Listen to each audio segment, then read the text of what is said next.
Yo, what's up? Andre, Big CEO Reed, back again with another Garage Bible Talks, the YBM version. Y'all, we're going to get into it. Real word, real life, for all ears that can hear, from a mouth of a young black man. Y'all, I read Genesis chapter 2, and it's really kind of just the ending of the creation of mankind. It's talking about rest, relationships, and responsibility. Um, what I got ready from it was so breaking it down on the seventh day, right? That's just God giving us a rest day, letting it be known how spiritual a rest day really is for us. You know, it's very spiritual, it's very necessary for us. So don't feel bad taking a rest day. That's literally what God wants us to do.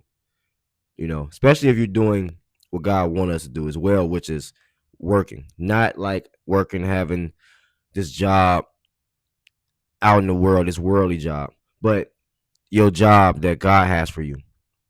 Just kind of jumping into the next what I got. Um, it's man's job in the first command, not the commandment, but the first command that God gives.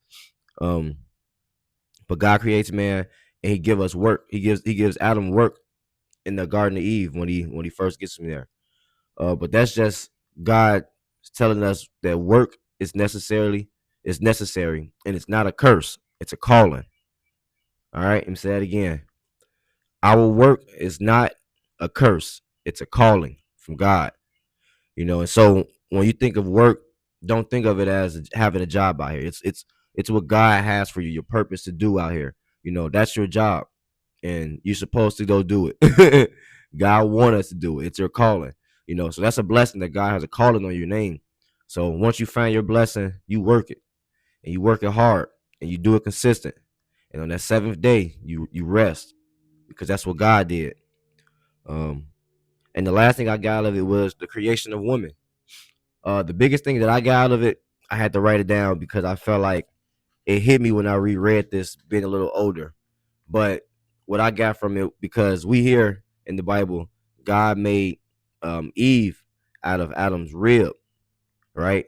And so it just dawned on me, and I wrote down, women was not made from man's head to rule over or feet to be trampled on, but from his side to walk with him. Um, God is letting it be known that marriage is honorable. It's a design that He made. I know that like worldly now we have paper marriage and people look at marriage, oh, it's just paper. No, God literally created that in the Bible. He made a man. He made your work on this earth, and then He made your woman. And He says in the Bible, a man must leave his family to go with his woman, his wife, and be one. So that's in a sense something that God is saying like it's honorable, is what you should do. And that's how you get to heaven in a sense. You know, not saying that like, hey, everybody gotta get married. But in a sense, I mean, I don't know. Maybe that's something that y'all should tell me. I don't know. But I definitely believe that God is letting it be known that that's honorable to be married to your wife, and wife be married to your man. And y'all walk as one now.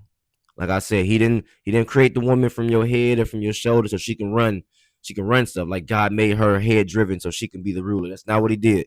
He also didn't make her like from our feet and our legs so that we can walk over her and we the ruler. That's not what He did.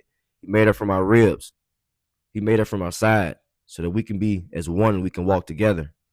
You know, so that's all I got, y'all. Spread some love, build some relationships. If you got your woman, you got your man, you guys married, you guys together in spirit, figure out how to build as one, because that's how you're going to follow God. That's all I got, y'all. Peace.